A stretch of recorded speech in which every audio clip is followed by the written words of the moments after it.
नमस्कार, जनता टीवी देख रहे हैं आप। मैं हूं आपके साथ अमन त्रिपाठी। बुलेटिन का आगाज करेंगे देहरादून से बड़ी और अहम जानकारी के साथ। इस वक्त की बड़ी और अहम खबर, मुख्य सचिव आनंद वर्धन ने अहम बैठक की है। वीडियो कॉन्फ्रेंसिंग के जरिए जिलाधिकारी जुड़े हैं, साथ ही लंबित प्रकरणों के निस्तारण पर विभागीय सचिवों से चर्चा की गई है। विभागों को संपत्तियों की मैपिंग करने के आदेश जारी किए गए हैं। 31 मार्च तक संपत्ति मैपिंग पूरा करने का लक्ष्य रखा गया है।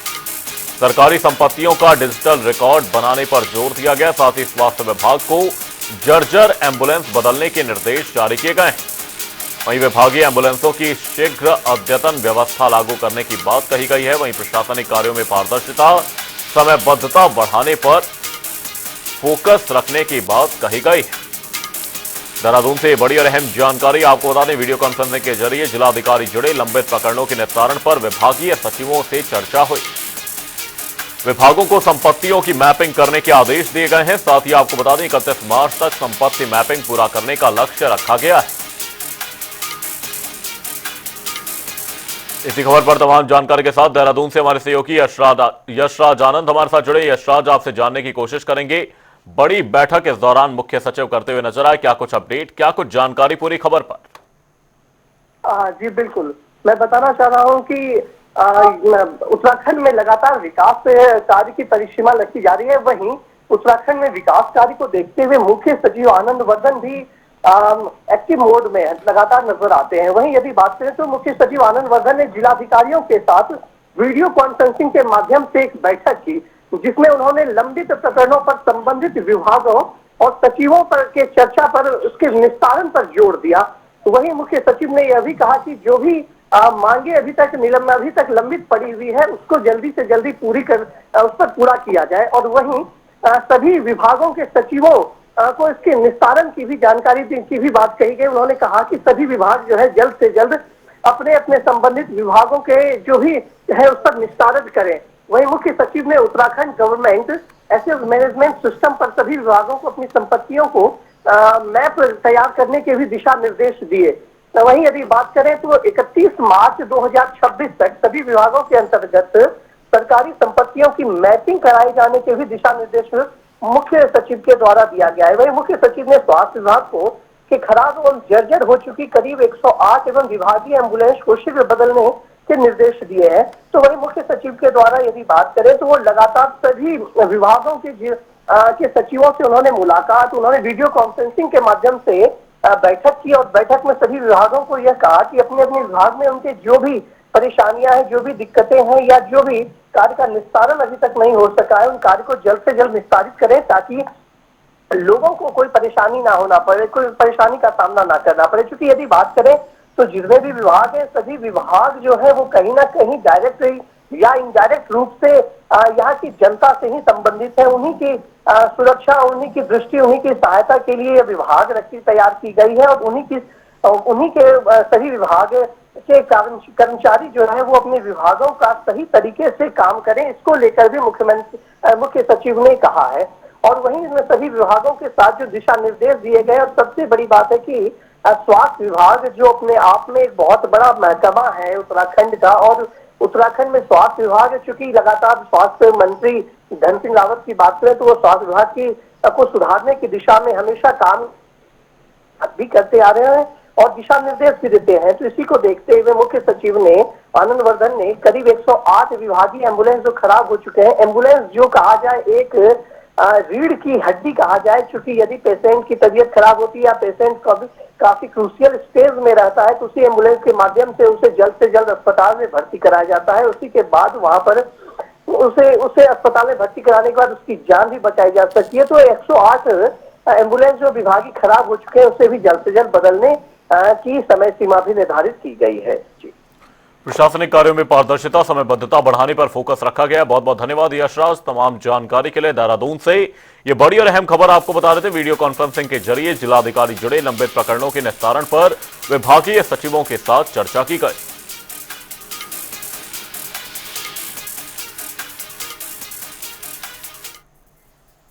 और रुक करेंगे अगली बड़ी खबर की ओर। इस वक्त की बड़ी और अहम जानकारी सामने, ये बड़ी अपडेट आपको बता रहे हैं। इस वक्त की बड़ी और अहम खबर, मुख्यमंत्री पुष्कर सिंह धामी आज प्रेस वार्ता करेंगे। ये बड़ी और अहम जानकारी सामने 1:30 बजे मीडिया सेंटर सचिवालय में ये प्रेस कॉन्फ्रेंस होगी।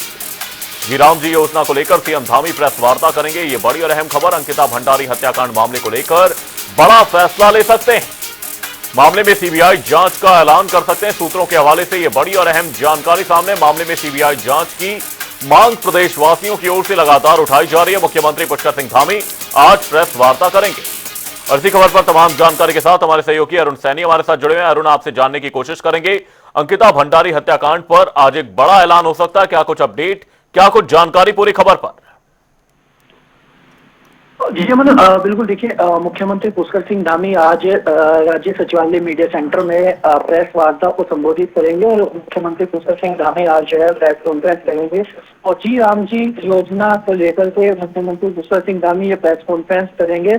और इसी के साथ ही अंकिता मनमाना ये भी जा रहा है कि अंकिता भंडारी हत्याकांड मामले को लेकर के भी कोई बड़ा फैसला मुख्यमंत्री पुष्कर सिंह धामी यहाँ से ले सकते हैं। और सूत्रों की माने तो जिस तरीके से सूत्रों के हवाले से ये खबर भी सामने आ रही है कि हो सकता है कि मुख्यमंत्री पुष्कर सिंह धामी इस प्रेस कॉन्फ्रेंस में जो अंकिता भंडारी हत्याकांड मामले को लेकर लगातार प्रदेश में सीबीआई जांच की मांग तेज हो रही है, उसकी संस्तुति भी मुख्यमंत्री पुष्कर सिंह धामी करते इस तरीके से जो सूत्र हैं वो बता रहे हैं। और पार्टी सूत्रों के मुताबिक भी इस तरीके की जो चीजें निकलकर सामने आ रही है। हालांकि जो मुख्यमंत्री पुष्कर सिंह धामी प्रेस कॉन्फ्रेंस करेंगे, इस प्रेस कॉन्फ्रेंस में क्या कुछ वो अपनी बात रखते हैं, जी राम जी योजना से अलग अंकिता भंडारी हत्याकांड मामले को लेकर के क्या कुछ फैसला मुख्यमंत्री प्रेस कॉन्फ्रेंस में लेते हैं या नहीं लेते, या जो सूत्रों के हवाले से जो खबर आ रही है कि मुख्यमंत्री सीबीआई जांच की संस्तुति भी कर सकते हैं, तो वो भी देखने वाली बात होगी कि इस प्रेस कॉन्फ्रेंस में आखिर मुख्यमंत्री पुष्कर सिंह धामी क्या कुछ जो है अपनी बात रखते हैं। और अंकिता भंडारी मामले को लेकर के भी जो चीजें निकलकर सामने आ रही है उसको लेकर के भी क्या कुछ बात मुख्यमंत्री पुष्कर सिंह धामी रखते हैं। मुख्यमंत्री पुष्कर सिंह धामी आज प्रेस वार्ता करेंगे। 1:30 बजे मीडिया सेंटर सचिवालय में यह कॉन्फ्रेंस होगी। बहुत बहुत धन्यवाद अरुण तमाम जानकारी के लिए। जीराम जी योजना को लेकर सीएम धामी प्रेस वार्ता करेंगे। और साथ ही आपको बता दें, अंकिता भंडारी हत्याकांड मामले को लेकर बड़ा फैसला इस दौरान लिया जा सकता है। मामले में सीबीआई जांच का ऐलान हो सकता है।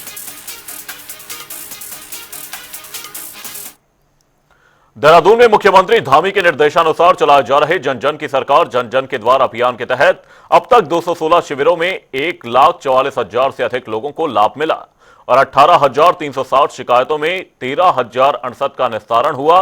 वहीं प्रदेश कांग्रेस इसे चुनावी रणनीति बता रही है, जबकि बीजेपी का कहना है कि इस अभियान से जनता को सीधे फायदा मिल रहा है और कांग्रेस भ्रम फैला रही है। देखिए, भारतीय जनता पार्टी की आदरणीय पुष्कर सिंह धामी जी के नेतृत्व में जो सरकार चल रही है, इस सरकार ने ऐसे ऐतिहासिक फैसले इस उत्तराखंड में किए हैं जिसकी वजह से कांग्रेस बौखला गई है। और अब इसी क्रम में हम देखते हैं कि जो 17 दिसंबर से लेकर के आगामी 45 दिनों तक जो जन जन की सरकार है, जन जन के द्वार कार्यक्रम है, इस कार्यक्रम के माध्यम से सरकार जो अंतिम छोर पर अंतिम बैठा हुआ व्यक्ति है, जो अपने समस्याओं के निदान के लिए मुख्यालय में नहीं जा सकता है, सरकार उसके द्वार तक पहुंच रही है। और इसके कारण से जो अभी तक हमारे शिविर लगे हैं न्याय पंचायतों में, जो 23 विभाग उसमें जाने हैं, तो उसके कारण से अनेकों लोगों को इसका लाभ मिला है। अब कांग्रेस इस प्रकार की योजनाओं को देख करके पूरी तरह से बौखलाहट में है, हताश है, निराश है। कांग्रेस को जब कोई भी मुद्दा इस प्रकार नहीं मिल रहा है तो कांग्रेस बेवजह एक इस उत्तराखंड में देवभूमि में भ्रम की राजनीति फैलाने का काम कर रही है। इस उत्तराखंड की राजनीति को दूषित करने का काम कांग्रेस कर रही है। और हमारा प्रयास है कि कांग्रेस को इस देवभूमि के मूल स्वरूप को खराब करने का कोई अधिकार नहीं है। हम कांग्रेस के इस क्रियाकलापों से हम प्रतिकार करेंगे। कल मुख्यमंत्री पुष्कर सिंह धामी ने दिल्ली में केंद्रीय मंत्री नितिन गडकरी की अध्यक्षता में राष्ट्रीय राजमार्ग परियोजनाओं की समीक्षा बैठक में भाग लिया। इस दौरान बैठक में ऋषिकेश बाईपास, अल्मोड़ा गैरसैंण और कर्णप्रयाग समेत कई अहम सड़क परियोजनाओं पर चर्चा हुई। मुख्यमंत्री धामी ने कहा कि सशक्त सड़क नेटवर्क से पर्यटन, उद्योग, सुरक्षा और अर्थव्यवस्था को नई गति मिल रही है।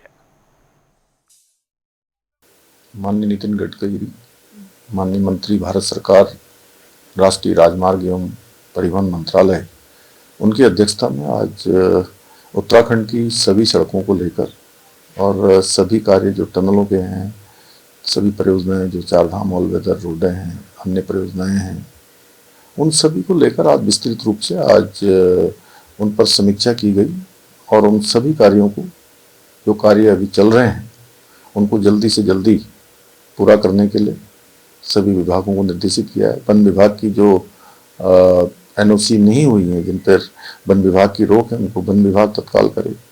राष्ट्रीय राजमार्गों के काम के लिए ड्रेजिंग आदि करने के लिए भी माननीय न्यायालय के स्तर पर या अन्य स्तरों पर जो काम रुके हैं उनको तत्काल कराने के लिए, साथ ही जो गंगोत्री हाईवे है उस हाईवे को और अच्छा बनाया जाए। कुछ स्थानों पर बाईपास बनने हैं, उन बाईपासों को बनाया जाए जगह जगह पर।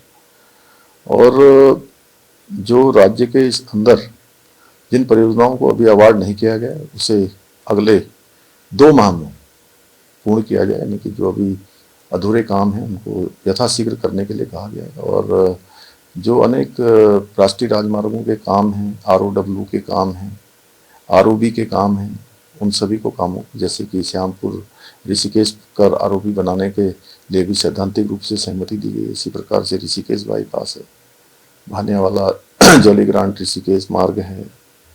इसके अतिरिक्त सभी जो ब्लैक स्पॉट हैं और जो फॉग आच्छादित स्पॉट हैं उनका डाटा उपलब्ध करा के जल्दी ही जो है भारत सरकार को भी उपलब्ध कराना है। और रुक करेंगे नैनीताल से अगली बड़ी खबर की ओर। इस वक्त की बड़ी और अहम जानकारी नैनीताल से सामने। ये बड़ी जानकारी आपको बता रहे हैं, उत्तराखंड हाईकोर्ट को एडिशनल जज मिले हैं। वरिष्ठ वकील सिद्धार्थ शाह एडिशनल जज बनाए गए हैं। केंद्रीय कानून मंत्रालय ने नियुक्ति पत्र जारी किया है। नैनीताल हाईकोर्ट में सिद्धार्थ वरिष्ठ अधिवक्ता रहे हैं। ये बड़ी और अहम जानकारी आपको बता रहे हैं, इस वक्त की ये बड़ी खबर। उत्तराखंड हाईकोर्ट को नए एडिशनल जज मिले हैं। वरिष्ठ वकील सिद्धार्थ शाह नए एडिशनल जज बनाए गए हैं। केंद्रीय कानून मंत्रालय ने नियुक्ति पत्र जारी किया है। नैनीताल हाईकोर्ट में वरिष्ठ अधिवक्ता रह चुके हैं सिद्धार्थ। ये बड़ी और अहम जानकारी, उत्तराखंड हाईकोर्ट को एडिशनल जज मिले हैं। वरिष्ठ वकील सिद्धार्थ शाह एडिशनल जज बनाए गए हैं। केंद्रीय कानून मंत्रालय ने नियुक्ति पत्र जारी किया है। और रुक करेंगे देहरादून से अगली बड़ी और अहम जानकारी की ओर। इस वक्त की बड़ी और अहम जानकारी, देहरादून में कनक चौक का नाम बदलेगा। अब नाम बदलकर महर्षि वाल्मीकि चौक किया जाएगा। महापौर सौरभ थपलियाल ने निरीक्षण के दौरान यह निर्णय लिया। नगर आयुक्त ने अधिकारियों को शीघ्र कार्रवाई के निर्देश दिए। लैंसडाउन चौक का नाम वीर केसरी चंद चौक के तौर पर जाना जाएगा। वहीं प्रमुख चौकों को ऐतिहासिक सांस्कृतिक पहचान देने की यह पहल है। नामकरण से साहित्यिक और ऐतिहासिक जागरूकता बढ़ेगी। ये बड़ी और अहम जानकारी देहरादून से। ये बड़ी और अहम खबर आपको बता दें, देहरादून में कनक चौक का नाम बदलेगा। आपको बता दें, अब नाम बदलकर महर्षि वाल्मीकि चौक किया जाएगा। महापौर सौरभ थपलियाल ने निरीक्षण के दौरान यह निर्णय लिया है। नगर आयुक्त ने अधिकारियों को शीघ्र कार्रवाई के निर्देश दे दिए हैं।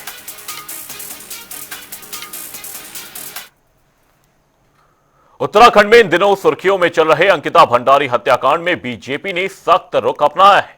सोशल मीडिया और कुछ राजनीतिक दलों की ओर से लगाए जा रहे आरोपों के बीच बीजेपी के राष्ट्रीय महासचिव दुष्यंत कुमार गौतम ने अपने ऊपर लगाए गए कथित वीआईपी आरोपों को सिरे से खारिज करते हुए दिल्ली हाईकोर्ट में मानहानि का मुकदमा दायर किया है। क्या कुछ कहना है दुष्यंत कुमार गौतम का, ग्राफिक्स के जरिए देखिए।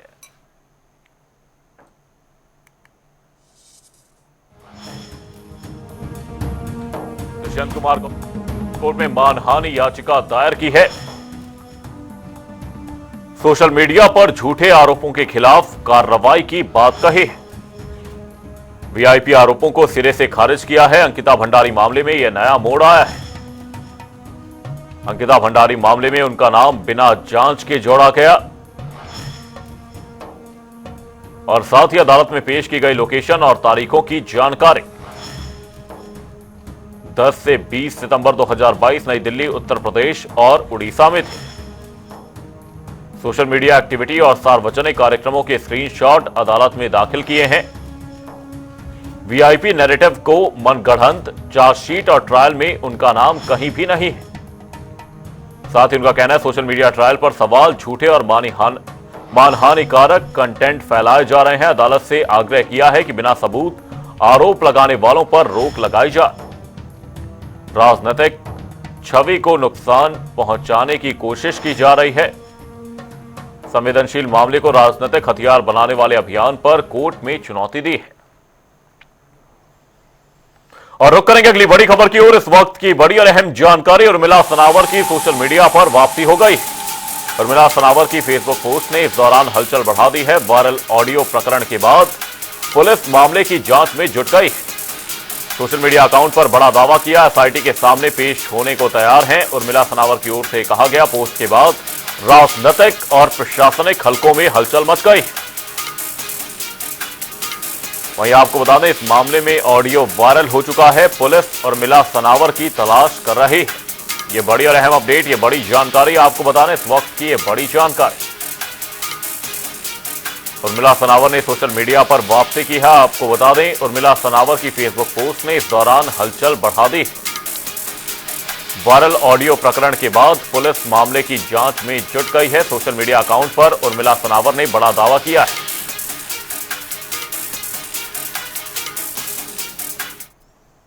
और रुक करेंगे अगली बड़ी खबर की ओर। इस वक्त की बड़ी और अहम अपडेट, ऋषिकेश कर्णप्रयाग रेल परियोजना का लक्ष्य मार्च 2026 रखा गया है। देश की सबसे लंबी 14 किलोमीटर रेल सुरंग पर तेजी से काम जारी है। देवप्रयाग जनासू रेल सुरंग का 70% कार्य पूरा हो चुका है। ऋषिकेश कर्णप्रयाग रेल लाइन का 83% हिस्सा सुरंग में है। 2-3 माह में सुरंग के भीतर ट्रैक बिछाने का काम शुरू होगा।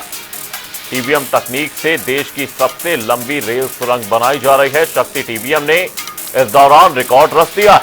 413 मीटर प्रतिमाह खुदाई देखी जा रही है। वहीं जर्मनी से यह विशेष बोरिंग मशीन मंगाई गई है। देवप्रयाग जनासू सुरंग अप्रैल 2025 में आर पार होगी। अप डाउन दोनों ट्रैक वाली एकमात्र ट्विन ट्यूब सुरंग पहाड़ों में रेल कनेक्टिविटी को नई रफ्तार देगी।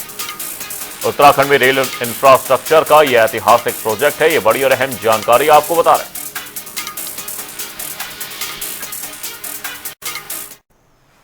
उत्तराखंड में वन भूमि अतिक्रमण और सुप्रीम कोर्ट के सख्त आदेशों के बीच सियासत तेज हो गई है। नेता प्रतिपक्ष यशपाल आर्य ने मुख्यमंत्री को पत्र लिखकर हजारों प्रभावित परिवारों के हित में विधानसभा का विशेष सत्र बुलाने की मांग की है। साथ ही उन्होंने ऋषिकेश, हल्द्वानी, रामनगर, बिंदुखत्ता समेत कई क्षेत्रों का हवाला देते हुए वनाधिकार अधिनियम के प्रभावी क्रियान्वयन और एकतरफा कार्रवाई रोकने की अपील की है।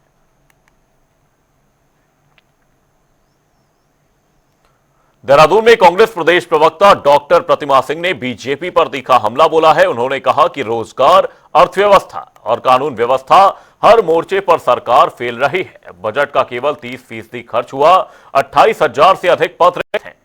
साथ ही उन्होंने सरकार पर रोजगार को लेकर भ्रामक और झूठे आंकड़े देने का आरोप लगाया है। 25 की बात हो या 24 की बात हो, जब से धामी जी सत्ता में बैठे हैं, एक भी योजना ऐसी नहीं बनाई उन्होंने जो कि जनता के हित के लिए हो। क्या आपने जनता को रोजगार दिया? नहीं दिया। स्वयं सेवी जो ग्रुप होते हैं, सहायता ग्रुप होते हैं, उनको उनकी मदद नहीं की आपने। और सिर्फ आपने क्या किया कि होम स्टे के लिए जो आपने पैसे दिए, उसमें भी इतनी बड़ी धांधली हुई कि सिर्फ अपनों में ही होम स्टे के लिए जो आपने धनराशि स्वीकृत की वो चली गई। दूसरी महत्वपूर्ण बात, आपने 25 में बहुत बड़ी बड़ी बातें करके आप यूसीसी लेके आए, धर्मांतरण कानून पे आप लेके आए। और दुख की बात यह है और शर्म की बात है धामी जी के लिए कि गवर्नर साहब ने दोनों ही जो बिल है वो वापस करने का उनको कार्य किया है। तो आपने सकारात्मक राजनीति नहीं की है पूरे 2025 में, लेकिन 2026 क्योंकि नया वर्ष है, नई उम्मीदें हैं प्रदेश की जनता को, तो बिल्कुल अपने जो पास्ट की गलतियां हैं उनसे सीखने की आवश्यकता है। समाज में एक प्रेम और सौहार्द स्थापित करने की आवश्यकता है। जो 2025 से उससे पहले आपने जो अराजकता फैला रखी थी, जो शांति भंग कर रखी थी प्रदेश में, उसको कम करने की आवश्यकता है और पिछले टाइम से सीख करके आगे एक अच्छे भविष्य का निर्माण करने की आवश्यकता है। ये सरकार से मैं कहना चाहूंगी। हरिद्वार के बहादुराबाद थाना क्षेत्र में दिल्ली हरिद्वार नेशनल हाईवे पर एक दर्दनाक सड़क हादसा हुआ। तेज रफ्तार बस ने बाइक सवार महिला को टक्कर मार दी, जिससे उसकी मौके पर ही मौत हो गई। हादसे में बाइक चालक युवक सुरक्षित रहा। वहीं पुलिस ने बस और चालक को हिरासत में ले लिया है और मामले की जांच शुरू कर दी है। मृतका के शव को पोस्टमार्टम के लिए अस्पताल भेज दिया गया है।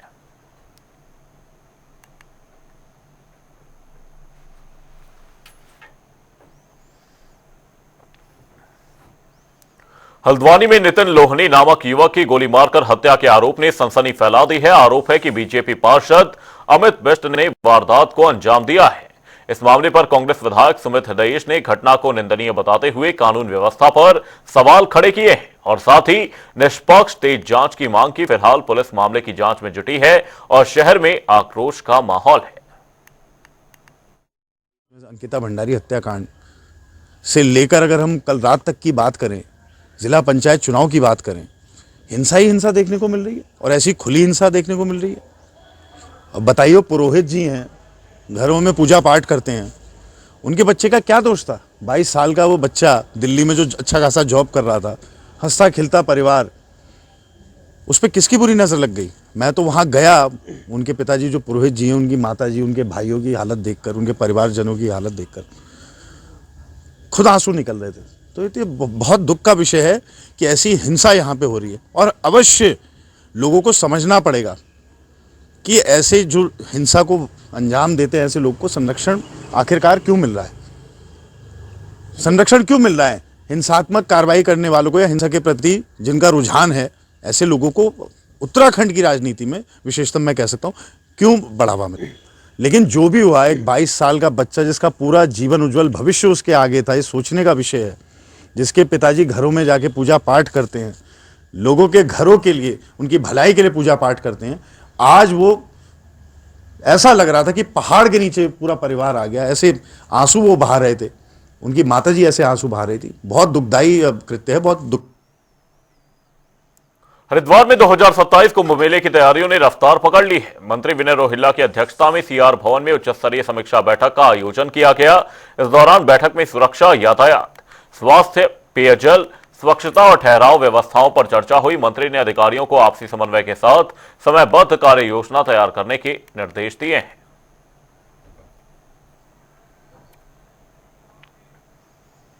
बुलेटिन में फिलहाल के लिए सिर्फ इतना ही। रुकेंगे एक छोटे से ब्रेक के लिए। देखते रहिए जनता टीवी।